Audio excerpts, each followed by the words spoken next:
Hello guys, आपका स्वागत है हमारे YouTube channel easy study for students में। तो आज की वीडियो हम देखने वाले हैं क्लास 9th का जो हिंदी की बुक है क्षितिज की, उसमें कुछ ऐसे क्वेश्चन जो कि पेपर में 100% आने वाले हैं।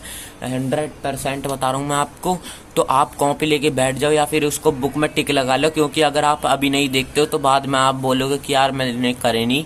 आप पेपर में मैच करके भी देख लेने, एक क्वेश्चन जरूर आएंगे। तो सबसे पहले तो हम जाबिर हुसैन द्वारा लिखी गई सांवले सपनों की याद गद्य खंड के पहले लेसन को हम देखते हैं, जो कि लेसन नंबर 4 है। तो निकालते हैं सबसे पहले उस लेसन को।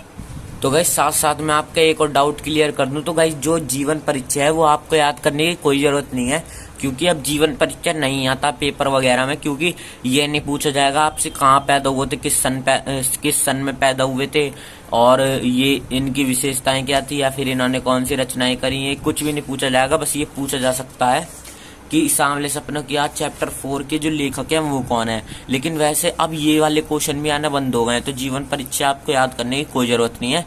बस आप नाम याद कर लो कि इस कहानी के लेखक कौन है, ठीक है।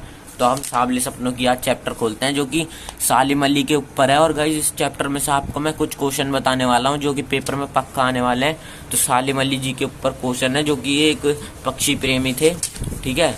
तो सबसे पहले तो क्वेश्चन है, किस घटना ने सालिम अली के जीवन की दिशा को बदल दिया और उन्हें पक्षी प्रेमी बना दिया। तो क्या एक घटना बतानी है जिससे कि उनका पूरा जीवन बदल गया था उस घटना की वजह से, और उन्हें पक्षी प्रेमी बना दिया था। तो बचपन में सालिम अली जो थे वो अपनी एयर गन से खेल लेते। तो नीलेकंठ की जो गोरेया पेड़ पे बैठी हुई थी वो घायल होकर नीचे गिर पड़ी थी। फिर उन्होंने उसकी देखभाल करी, उसकी रक्षा करी उनकी, और खोजबीन करी उन्होंने। और खोजबीन करते करते वो पक्षी प्रेमी कब बन गए पता भी नहीं चला, और उस गोरेया ने बदल दिया उनकी पूरी जीवन की दिशा को। और गोरेया मानो उन्हें खोज के नए नए रास्तों की ओर ले जाती रही, ठीक है, और उन्हें सफल बना दिया।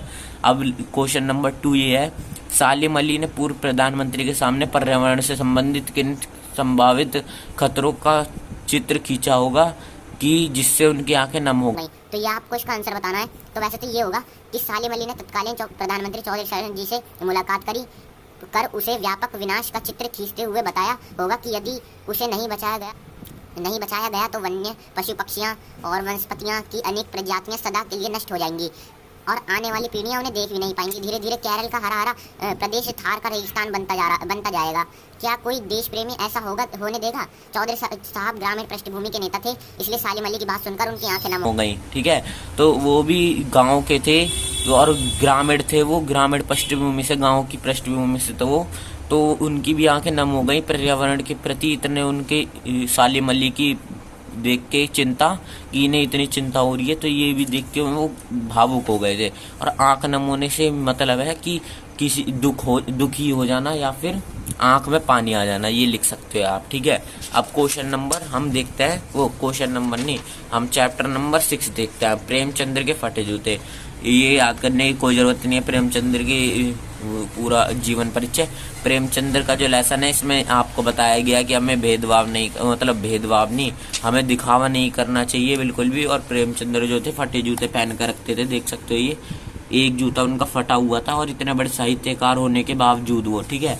तो ये क्या दिखाना चाह रहा था हमें, ये सब चीज देखेंगे अभी क्या बताना चाह रहा था ये।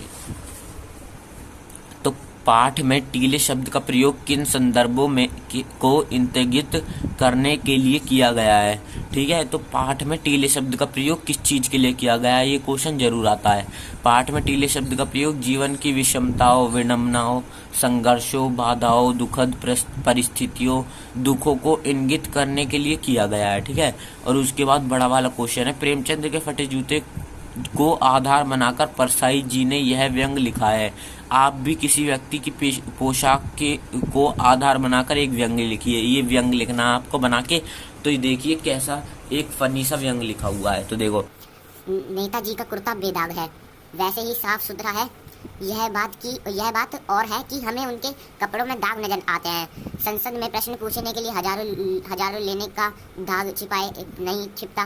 नेता जब उसे छिपाने के लिए कुर्ता खींचते हैं तो दूसरा दाग दिखाई पड़ता है, अनुदान में से अपना कमीशन मांगने वाला दाग। नेताजी समझ जाते हैं कि शायद हमें दाग दिखाई पड़ गया है। वह कुर्ते के ऊपर सफेद चादर डालकर कुर्ते को ढक देना चाहते हैं, पर यह क्या, चादर पर तो और भी अधिक धब्बे हैं। वह खूनी दाग है। अरे खूनी दाग नहीं होंगे, उन्हें जुबा केसरी बहुत बेकार है, उसके वही थूक दी होगी, किसी ने दाग लगा दी उसके।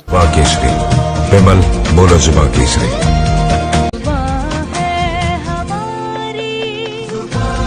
भाषाएं रंग रूप है जुदा जुदा, पर हमारी जुबां है।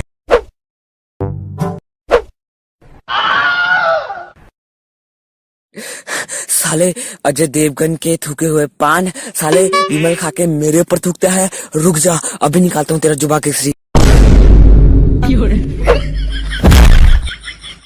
सांप्रदायिक दंगे भड़काने का और इस कानों में हत्या, लूट, आगजनी में शामिल होने के सैकड़ों दाग है। बस कीजिए नेताजी, सफेद खद्दर को मतलब चद्दर को देखकर हमें गांधी याद आते हैं। आज आपने तन पर यह सफेद चद्दर प्रदूषित हो गई आपके तन पर आकर। आप कपड़े पहनकर भी निवस्त्र दिखाई पड़ रहे हैं। तो देख सकते हो नेताजी की कैसे बेइज्जती मारी गई है, पूरी जुबां केसरी थूकी गई थी उनके ऊपर। तो देख सकते हैं। अभी अगला क्वेश्चन देखते हैं। क्वेश्चन इंपॉर्टेंट है, याद कर लेना, ठीक है।